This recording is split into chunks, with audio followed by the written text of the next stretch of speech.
Hey everyone, welcome to the show. Ever feel like that whole find your passion and love your work thing is just a myth? Like, maybe work is just broken. Yeah. Well, you're definitely not alone. We're diving deep today Okay. into Jennifer Moss's book, Why Are We Here? All right. It's kind of a mix of sociological study and an actual guide to, fixing work culture. So if you're feeling that work is broken, this is the deep dive for you. And don't forget to like and subscribe. Oh, and you can find a link to the book down in the description. Now get ready to really rethink everything you thought you knew about work because this book gets real. Like, really real. Yeah, it does. I think we need to start by just acknowledging the elephant in the room. A lot of people are just straight up unhappy with work right now. Would you agree? Yeah, I'd agree with that. And the data backs that up. Oh, really? Yeah. The 2024 Mercer Global Talent Trends Report, it paints a pretty bleak picture. It found that 2 out of every 5 workers think that the whole system is, fundamentally flawed. And get this, 1 in 4 people would rather not work at all. Wow, that's a pretty staggering statistic. Yeah. It really does feel like this, collective sense of disillusionment. And Moss really dives into, the factors that are contributing to this kind of, as she calls it, ennui and hopelessness. Right. And it's not just about burnout from, long hours or demanding bosses. Right. She connects it to these massive external pressures: financial stress, climate anxiety, political polarization. It's almost like all of this weight is making it hard to find meaning in our day-to-day work. What do you think? Yeah, absolutely. It makes sense. I mean, these anxieties don't just magically disappear when we clock in. They kind of seep into every aspect of our work lives, impacting our relationships with colleagues, how we feel like we belong in an organization, even our own self-worth. It's like we're carrying all this baggage with us, making it harder to connect with our work on a deeper level. Definitely. One story that really stuck with me from the book was about Kara, a lawyer who had this, seemingly perfect life, prestigious firm, great salary, the whole 9 yards. And then she loses her father during the pandemic, and it triggers this major reevaluation of her priorities.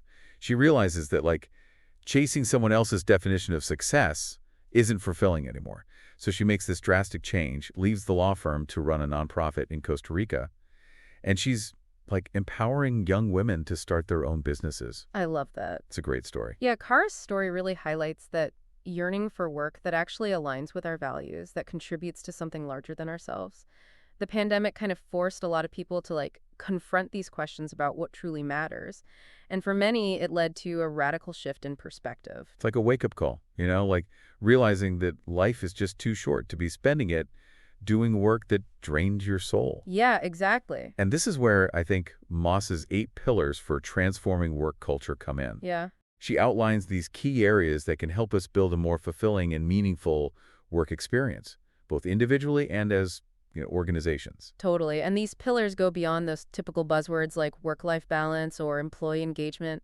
They're really rooted in solid research, particularly in the field of behavioral psychology. And they provide a framework for creating a work environment that's not only more satisfying for employees, but also more productive and sustainable in the long run. So it's not just about feeling good. It's about, actually creating a better system for everyone. Exactly. Yeah. Okay, so let's break these pillars down. We have hope, purpose, connection, technology, freedom, openness, belonging, and recognition. That seems like a pretty comprehensive list touching on all the essential elements of a, healthy and thriving work experience. What do you think? It is. What I think is refreshing is that Moss's approach moves beyond just addressing burnout. She tackles those systemic issues that are contributing to this widespread sense of disillusionment. Okay, so over the next 2 parts of this deep dive, we're going to really explore a few of these pillars in detail. We want to give you a solid understanding of what they mean, why they matter, and how you can apply these insights to your own work life. Sounds good. But before we dive in, I'm just curious, which of these pillars resonates most with you? What are you, most hungry to learn more about? Drop your thoughts in the comments. Yeah, let us know. Welcome back. As we kind of delve deeper into these 8 pillars for a more fulfilling work experience, it's really fascinating to see how interconnected they truly are. Right. You can't really have one without the others. Totally. They really do build on each other, like pieces of a puzzle. What's the point of having freedom and flexibility if you don't have a sense of purpose in your work? Right. Or how can you build meaningful connections if there's no underlying sense of belonging? It just doesn't work. Exactly. And that's why it's so crucial to, approach work culture kind of holistically, addressing all these different facets, trying to fix, isolated issues without considering the bigger picture is like putting a Band-Aid on a broken bone. It's about creating a work environment that supports the whole person, not just the worker. Totally. All right, so let's pick a pillar and really unpack it. How about purpose? It's a word that gets thrown around a lot these days, but what does it actually mean in the context of work? Yeah. And why is it so crucial for a fulfilling work experience? Well, purpose at work, it goes beyond just having a job or even being good at it. It's about feeling connected to something bigger than yourself, contributing to something you actually believe in. It's that internal why that motivates you, that gets you excited to tackle those challenges, even when the tasks themselves might not be, super glamorous. Yeah. Yeah. It's like having a North Star guiding your career journey, helping you navigate through those inevitable rough patches. Mm-hmm. And Moss highlights some pretty compelling research connecting a strong sense of purpose to some pretty amazing outcomes. Oh, for sure. Yeah. Right. One study from the Journal of Preventative Medicine, which followed over 13,000 participants, Wow. found that individuals with a strong sense of purpose had a significantly lower risk of death. That's incredible. So finding purpose at work isn't just about feeling good. It's actually linked to living a longer and healthier life. That's what the research suggests. Yeah, it's as if having a reason to get up in the morning provides a kind of protective shield against stress and illness. And there are countless other studies linking purpose to, increased job satisfaction, higher engagement levels, even improved performance. So it's not just good for individuals, it's good for organizations too. Exactly, yeah. A win-win. But here's the question. Is purpose something you're born with, or is it something you could develop over time? I think the good news is that it's not fixed. Moss argues that purpose is something you can cultivate both on a personal level and within organizations. One key strategy is aligning your work with your personal values. I love that.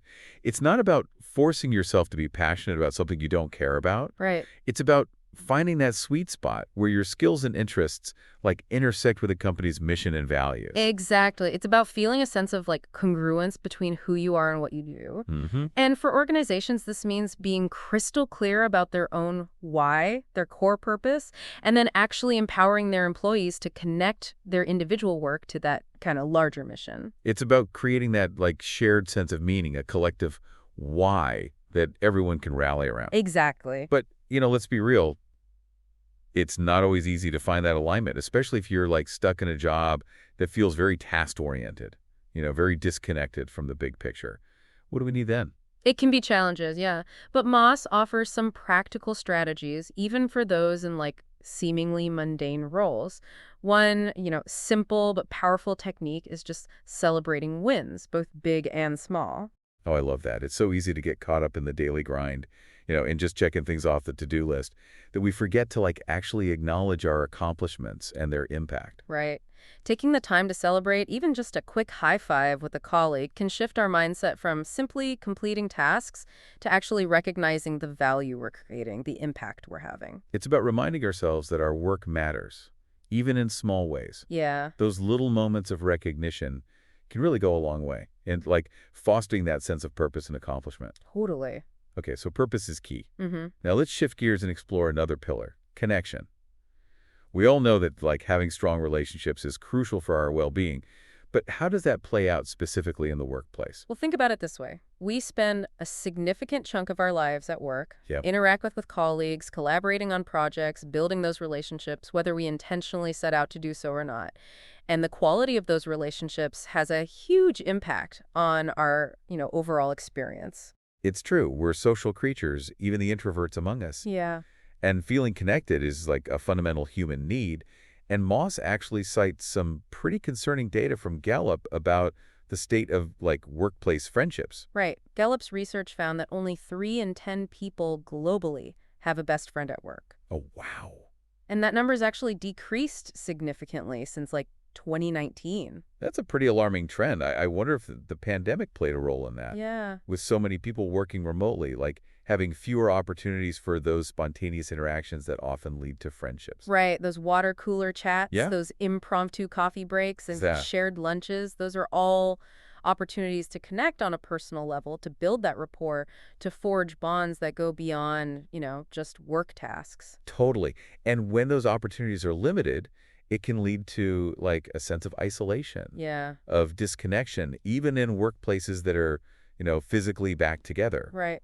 And it's not just about friendships, it's about feeling like you belong, like you're part of a team, like you're valued and respected by your colleagues. Exactly. And Moss talks about this idea of relational energy, which is essentially the energy we derive from our interactions with others. Okay, Some people drain our energies, right? while others kind of like energize us, Yeah. making us feel more resourceful, more creative, more motivated. I love that concept. It's like when you have a conversation with someone and you just feel lighter, more alive, more inspired. Exactly. And when we have that kind of relational energy at work, it makes everything better. We're more productive, more collaborative, more resilient in the face of like challenges. But the question is like, how do we cultivate that relational energy, Yeah. especially in today's world where remote work and hybrid schedules are becoming increasingly common? Right.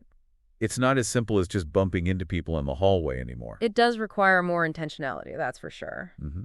But there are things we can do, even in like virtual settings. Moss suggests, simple things like scheduling virtual coffee breaks or team lunches, creating opportunities for casual conversation and that informal connection. Speaking of lunch, Moff shares a story in the book about Sam, a high-performing manager who actually quit his job after his company banned team lunches. Really? It might seem like a small thing, but it was like this symbolic act that really highlighted the importance of those informal gatherings for, fostering camaraderie and a sense of community. Yeah, that makes sense. It was like a wake-up call for the company, demonstrating that even like seemingly small things can have a big impact on employee morale and retention. It's a reminder that we're not just like cogs in a machine. We're human beings who crave connection and belonging. And when those needs are met, it creates a ripple effect, Yeah, leading to greater happiness, engagement, and ultimately better results for everyone. absolutely. Okay, so we've explored purpose and connection, two essential pillars for a fulfilling work experience.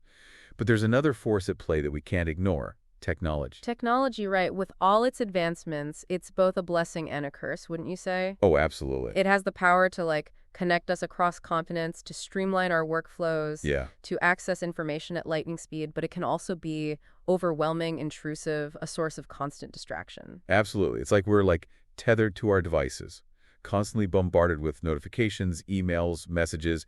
It's hard to like switch off to find that balance between being connected and feeling overwhelmed. Yeah, it's a constant struggle, and Moss actually uses the term technostress to describe the stress we experience as a result of our interaction with technology. Okay. And it's not just about like feeling overloaded with information, it's an actual physiological response. Our brains are wired to crave novelty and information. That makes sense. Every time we see a notification pop up, our brain releases like a little hit of dopamine, which reinforces that like cycle of checking and craving. It's like we're caught in this like digital addiction. Exactly. And this kind of constant state of hyperarousal can lead to a whole host of problems, from anxiety and insomnia to burnout and decreased productivity. And then there's the fear of being replaced by machines, which is, a very real anxiety in today's rapidly evolving technological landscape. That fear of obsolescence is something Moss addresses head on too. Yeah. The Microsoft and LinkedIn Work Trend Index found that AI anxiety is affecting a staggering 1 in 2 workers globally. And Gallup data shows that like the fear of missing out, or FOMO, has skyrocketed in recent years. It's a lot to process, and it's like totally natural to feel apprehensive about what the future holds, especially as technology continues to advance at this like unprecedented pace. So how do we navigate this like complex relationship with technology? Yeah. How do we embrace its benefits without letting it consume us, without letting it, erode our well-being and our sense of humanity? Well, it's about finding that sweet spot, that balance where we're using technology as a tool to actually enhance our lives and our work rather than letting it kind of dictate our every move. And that requires, setting boundaries, being really intentional about how and when we engage with technology. It's about reclaiming our agency, our autonomy, but that's easier said than done, right? How do we like break free from this constant digital tether? It takes practice for sure. And it requires a shift in mindset, both individually and at like the organizational level. Companies really need to create cultures that actually prioritize human connection, even in a tech-driven world. I love that. It's not about rejecting technology altogether. It's about using it in a way that like supports our well-being, Yeah, our productivity, and our overall sense of purpose. right. It's about remembering that technology should serve us, not the other way around. Exactly. And it's about recognizing that technology is just a tool, and like any tool, it can be used for good or for ill. Right. It's up to us to decide how we wield it. We've covered purpose, connection, and technology, three crucial pillars for a fulfilling work experience. For sure. But we're just getting started. There are still five more pillars to explore: freedom, openness, belonging, recognition, and hope. And guess what? We're going to do a deep dive on those in our next episode, so make sure you hit that subscribe button so you don't miss it. We'll pick up right where we left off, and I guarantee you won't want to miss what we uncover. Welcome back to our deep dive into Jennifer Moss's Why Are We Here? We've already explored purpose, connection, and technology, three essential elements for creating a more fulfilling work experience.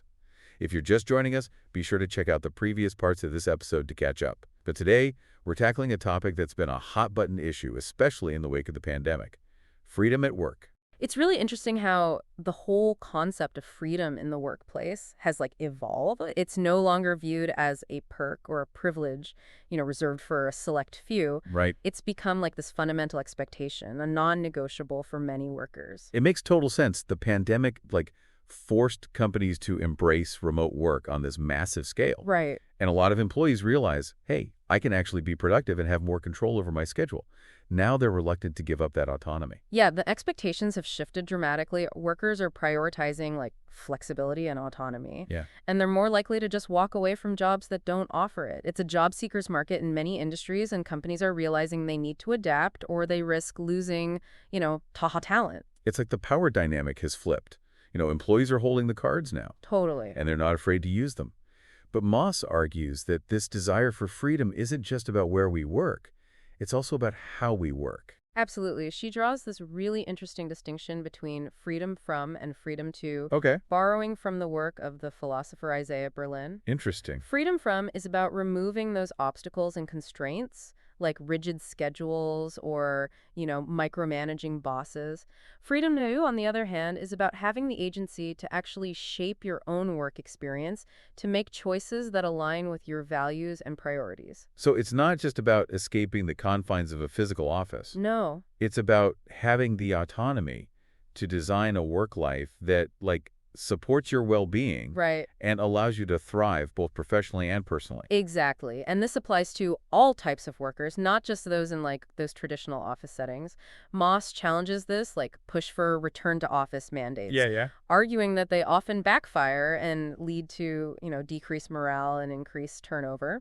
That's interesting. What kind of evidence does she offer to support that claim? Well, she cites a study by Hubstaff, which is a time-tracking software company, which found that remote employees actually have significantly more focused work time than their office-bound counterparts. That makes sense when you think about it. Right. Fewer distractions and fewer interruptions, more time to get into that flow state. Exactly. And you're also less likely to get pulled into those pointless meetings that could have been an email. Oh, 100%. Right. And there's another study from the University of Michigan Okay. that looked at the impact of return to office mandates at companies like Microsoft, SpaceX, and Apple. And they found that these policies actually led to an increase in high-performing employees leaving for competitors who offered greater flexibility. So these mandates are kind of having the opposite of their intended effect. It seems that way. They're driving away the very talent they're trying to attract and retain. Companies really need to rethink their approach to flexibilities rather than, clinging to these outdated models that no longer serve their employees or, frankly, their bottom line.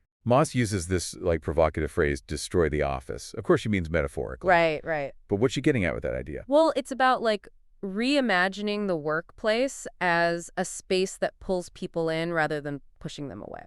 She's a big proponent of what's called the third space theory, Okay. which emphasizes the need for environments that foster connection, collaboration, and a sense of belonging, even if they're not, traditional office spaces. So instead of rows of desks and sterile conference rooms, Right. we might see more communal areas, spaces for quiet reflection, maybe even a few hammocks for brainstorming. Exactly. It's about creating a work environment that really caters to the diverse needs of employees and, recognizes that flexibility isn't just about location, but also about how and when we work. And Moss emphasizes that this concept of freedom should extend to all workers, not just those in white-collar jobs. Absolutely. She talked about the need for, fairness, for ensuring that frontline workers, those in essential roles, also have access to flexible work arrangements that support their well-being and work-life balance. It's about recognizing that Everyone deserves the freedom to thrive, Yeah, both professionally and personally, regardless of their job title or industry. I agree. Okay, freedom is definitely a game changer. But let's move on to another pillar, openness. How does MAVA define this concept, and why is it so vital for a fulfilling work experience? Openness in the context of work is about creating a culture that embraces diverse perspectives, bridges generational divides, and fosters a deep sense of respect and understanding. I feel like that's more important than ever in today's world. Yeah, With so much polarization and division in society, it's easy to get caught in our own echo chambers, to dismiss viewpoints that differ from our own. it's a very natural human tendency, but it can be super detrimental, especially in the workplace. Collaboration and innovation thrive on that cross-pollination of ideas, on bringing diverse perspectives to the table. It's about challenging our assumptions and being open to learning from those who have, different experiences and viewpoints. And Moss really dives deep into the generational dynamics at play, right? She does. She talks about the specific, challenges and needs of each cohort, from Gen Z to baby boomers. Yeah, what's refreshing is that she moves beyond stereotypes and presents a really nuanced picture of each generation, Okay. highlighting both their strengths and their struggles. I especially appreciated the section on Gen Z, the youngest generation entering the workforce. Oh, yeah. Moss challenges this perception that they're, entitled or lazy. Right. She points out that they're facing immense economic pressure, a mental health crisis, and a deep sense of anxiety about the future. Yeah. It's a powerful reminder to approach generational differences with empathy and understanding rather than judgment. Total. Each generation has its own unique experiences that shape their worldview and their approach to work. And when those differences are valued, when we create space for diverse voices and perspectives, it leads to a richer, more dynamic work environment where everyone feels heard and respected. Exactly. It's not just about tolerance. It's about actively seeking out different viewpoints, recognizing that diversity of thought is a key driver of innovation and growth. Love it. Now let's move on to a pillar that's closely tied to openness, belonging. What's the distinction here, and why is belonging so crucial for a fulfilling work experience? Well, belonging goes beyond simply being included. It's about feeling a deep sense of connection, of being valued and respected for who you are, both individually and as a member of a team. It's about feeling safe to bring your whole self to work without having to hide or suppress parts of your identity. It's like that feeling of being seen and understood, of knowing that your contributions are appreciated Yeah, and that you matter. exactly. And when people feel like they belong, they're more engaged, more productive, and more likely to, stick around. But Moss argues that many companies' current efforts around diversity, equity, and inclusion, or DEI, are falling short. Why is that? Well, she's pretty critical of the over-reliance on unconscious bias training. Okay. While well-intentioned, it can sometimes backfire, making people feel defensive and resistant to change. Yeah. She argues that true inclusion requires a more kind of holistic approach that addresses the systemic issues that perpetuate exclusion. So it's not just about changing individual attitudes, it's about changing systems and structures. Exactly. It's about rethinking hiring practices, creating opportunities for meaningful connection across difference, and fostering a culture of psychological safety where people feel comfortable speaking up and sharing their perspective, even when they're different from the majority. It's about creating a space where vulnerability is valued, where mistakes are seen as opportunities for learning, and where everyone feels empowered to, contribute their unique talents and perspectives. I love that. Okay, we're on to the seventh pillar, recognition. What does recognition mean in this context, and why is it so important, particularly for women in the workplace? Well, recognition in this context is about acknowledging and valuing the contributions of all employees. But Moss specifically highlights the need to recognize the unique challenges and needs of women Okay. who often face, systemic barriers and biases that can hinder their success. She's not shying away from addressing the, systemic issues that hold women back, things like the gender pay gap, the lack of affordable childcare, and the subtle but, pervasive biases that women encounter throughout their careers. Definitely not mincing words. And she doesn't just present the problems, she offers solutions, Okay. advocating for policies and practices that support women's advancement and well-being. I found her discussion of microaggressions particularly insightful. Oh, yeah. These are those like subtle but often hurtful comments or behaviors that can make women feel marginalized and undervalued. Right. It's like death by a thousand paper cuts. Exactly. And Moss emphasizes that these microaggressions, even if unintentional, Hmm. can have a really cumulative effect, leading to burnout, self-doubt, and ultimately women leaving the workforce. It's like this kind of slow drip of poison that erodes their confidence and their sense of belonging. And she highlights a fascinating study about how unconscious bias can actually show up in the types of questions that are asked in like venture capital meetings. Right. Women are more likely to be asked like prevention-focused questions, which can make them seem less confident and ambitious, Right. whereas men are more likely to be asked like promotion-focused questions that emphasize their potential for growth. It's a subtle but like significant bias that can impact funding outcomes, Yeah. limiting opportunities for women entrepreneurs. It highlights the need for awareness and like intentional effort to ensure that all candidates are evaluated fairly, regardless of gender. For sure. So how do we create a work culture that like truly recognizes and values women's contributions? What are some concrete steps that like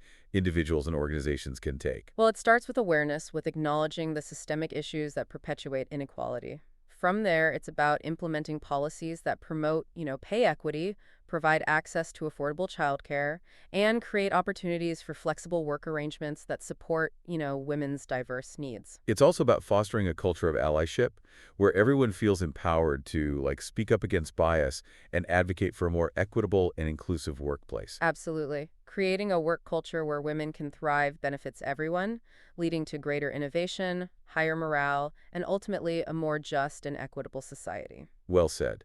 Now, we've explored 7 of Moss's 8 pillars: freedom, openness, belonging, recognition, purpose, connection, and technology.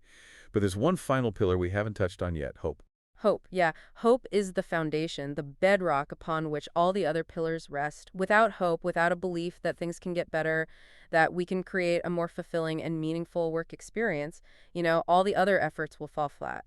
So, how do we cultivate hope in the face of all the challenges we've discussed? Yeah. The burnout, the disillusionment, the systemic inequities, like, where do we even begin? Well, Moss argues that hope is not a passive emotion, it's an active choice. Okay. It's about focusing on what we can control, on taking small steps toward creating the future we want to see. It's about, like, believing in our own agency, our Yes. ability to make a difference, even if it's just within our own, sphere of influence. Exactly. It's about finding the like glimmers of light in the darkness, those stories of individuals and organizations that are creating like positive change. And it's about sharing those stories, spreading that hope, inspiring others to believe that a better future of work is possible. That's such a powerful message, and I think it's the perfect note to end on. I agree. We've covered a lot of ground in this deep dive into Jennifer Moss's Why Are We Here? It's a thought-provoking and inspiring book that offers both a diagnosis of what's, ailing the modern workplace and a roadmap for creating a more fulfilling and sustainable work experience for everyone. It's been a fantastic conversation. I encourage everyone to check out the book for themselves, see which of these pillars resonate most strongly with you, and think about the steps you can take, either individually or within your organization, to build a work culture that prioritizes hope, purpose, connection, and genuine inclusion. Yeah. What stood out to you from this deep dive? What insights are you taking away? Share your thoughts in the comments and let's continue the conversation. Thanks for joining us on this deep dive. Make sure to subscribe for more insightful explorations of the topics that matter most. Until next time, keep learning, keep growing, and keep diving deep.